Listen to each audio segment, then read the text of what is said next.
Yeah, I don't know what happened, guys. Something fucking happened. My Wi-Fi cut out or my camera overheated. Yeah. But anywho, we're back. I think we lost all the questions from before. Um, so we'll play around for a little bit longer. If anybody wants to join, at least we'll see. It might be getting late in the day for most. Oh, come on.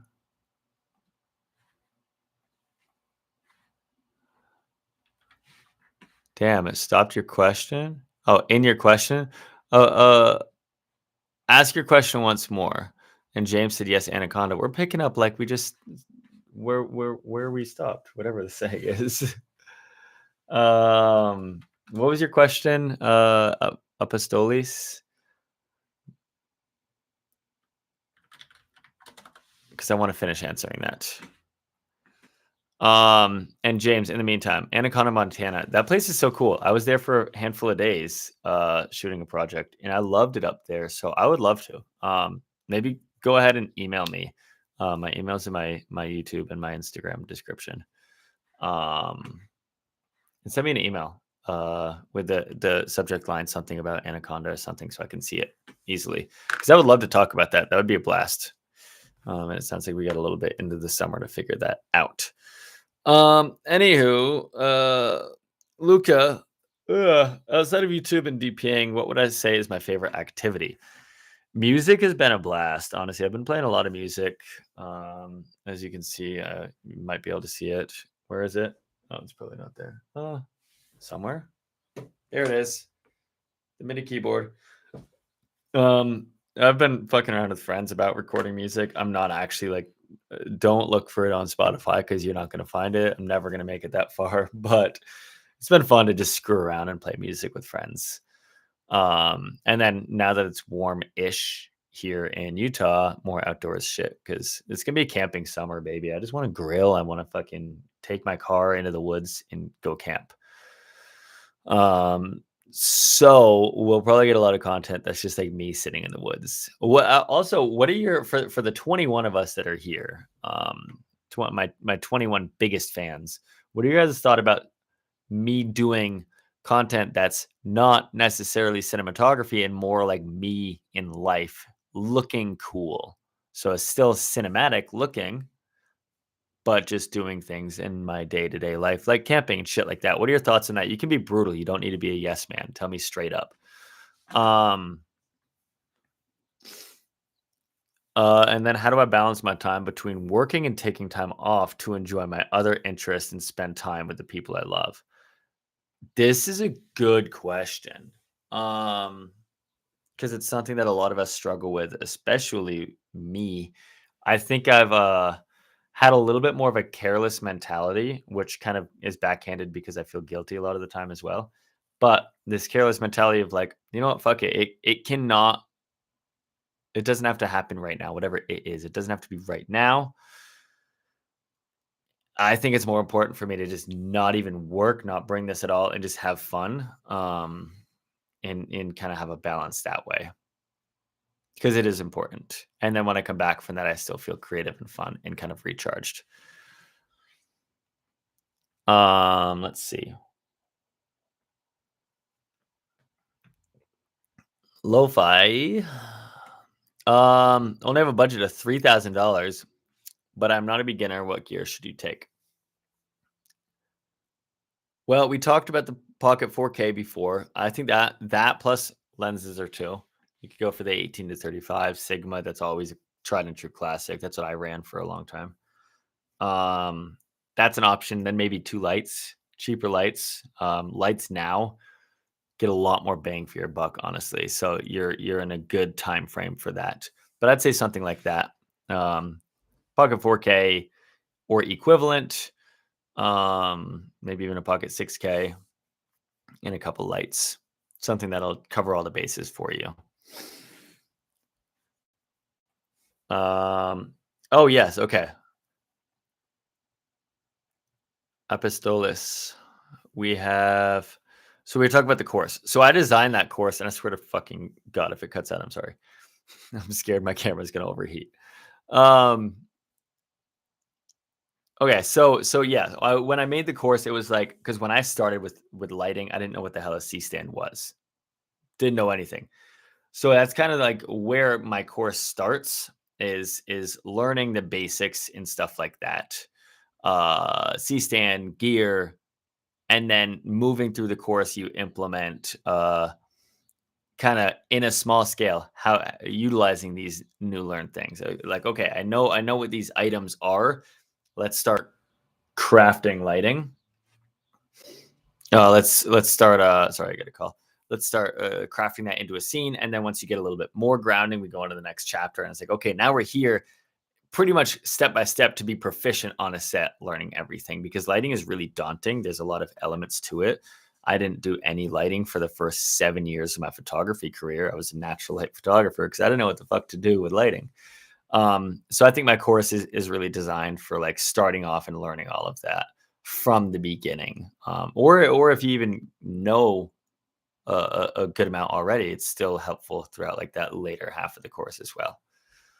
So I'd love to hear your thoughts on that as well. But I would like to say that it's very helpful, especially if you're just learning and starting to learn modifiers, shaping lighting, how to use lighting, and kind of engineering it that way. But also, my channel has a lot of helpful things too to kind of polish it as well. So you kind of get like a double bang for your buck. Um, Let's see. Christian has a question for cinematography. I'm struggling with color balancing for your lights. Can you go? Ooh, we did this earlier on the stream, but I'm going to do it again. And I've got a video that's kind of way old, but still teaches you that somewhere back on my channel about white balance. I think it's something called something white balance. Anywho, white balance is always fucking tricky. It's just a bunch of numbers and warmth and coldness and all of that. So really, what where's the question just so I can read it? Okay, yeah. So you want to go over when you're lighting a scene, you want to ask yourself how what do you want that light to look like? Do you want it to be warm or cold? In simple terms. So I broke down my uh talking head right here, and we're gonna do it again. Hold on. We're just gonna warm this up even more. Okay. So I'm going to ask myself what I want out of my lighting. So, in this particular example, I want my windows to feel cold. I want this daylight creeping in to be a little bit cool.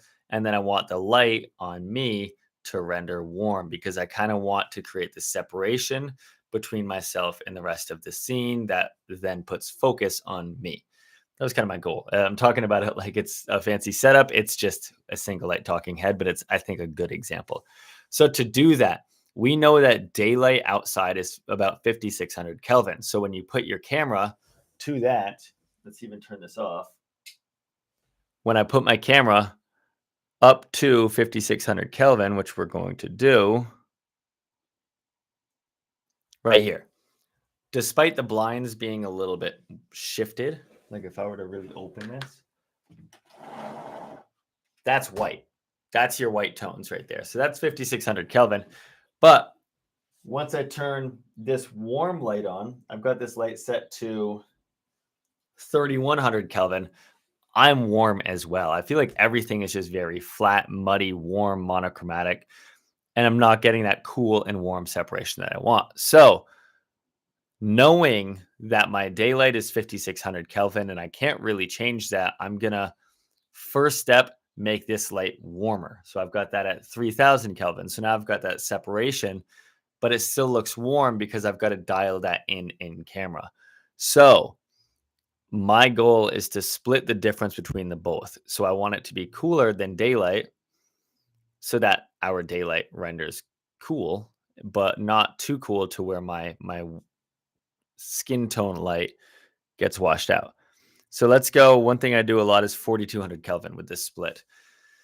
And that allows us to start to see this separation come into play to where you can see it a lot of my shirt as well, right here. So you've got cool tones from daylight, warm tones from the light, and that's creating that split right here versus if I were to bring this way cool, this kind of all feels the same. Like obviously there's a difference, but it feels super cool and washed out versus up at call it 6,000 Kelvin.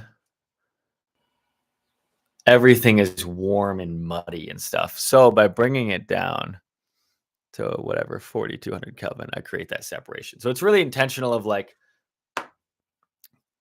what do I want this light to look like? Say I want it to feel like we'll do another example because this is fun to me. So say I don't want to create this separation now. I want this to feel like natural daylight. What we're gonna do is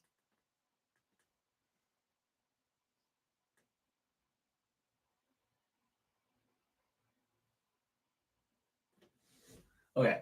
So what I did, I switched this light up here to match about what daylight is going to be. So they feel about the same. And what I've got this at is 5,600 Kelvin. And I shifted it green as well because my room is green. These shades are green. There's green trees. So I pushed in a little bit more green into this as well. So essentially, these are now going to be the same tone. But my camera's at 4,200 Kelvin and that's at 56. So I want to warm up my camera to call it 5,600 Kelvin now to give me this clean white look everywhere. And even because my room is green and everything is green, I'm going to shift even more magenta. There we go. That might give me a little bit more of that look that I want. So because I want everything to render clean white, I match that up and I match my camera up and I match all of that up. I feel like this is a very in-depth lesson. I should fucking make you guys watch my course instead, but here we are. Free education. No, we're just gonna keep the look like this, I guess. Um, so there we go. There's our lesson. I hope that was helpful. We're gonna bring that back down. Was that helpful, Christian? Yes, he said that helped so much. Thank you. I was setting my camera the same as my main light, and it just muddied my other light colors and made it hard to create separation and get good colors in post. There we go. That was fun. I could do that all day long. Shit. How do I offer with big blands? Big blands. Actually, let me. Okay, yeah, no, we're here. Uh, sorry, I'm just kind of going in order again. Guys, also, if you have more like lighting things like that, I would love to just do a couple other live demonstrations. Because that's a blast. Let's see, where am I? You're the best. Thing to stop sharing.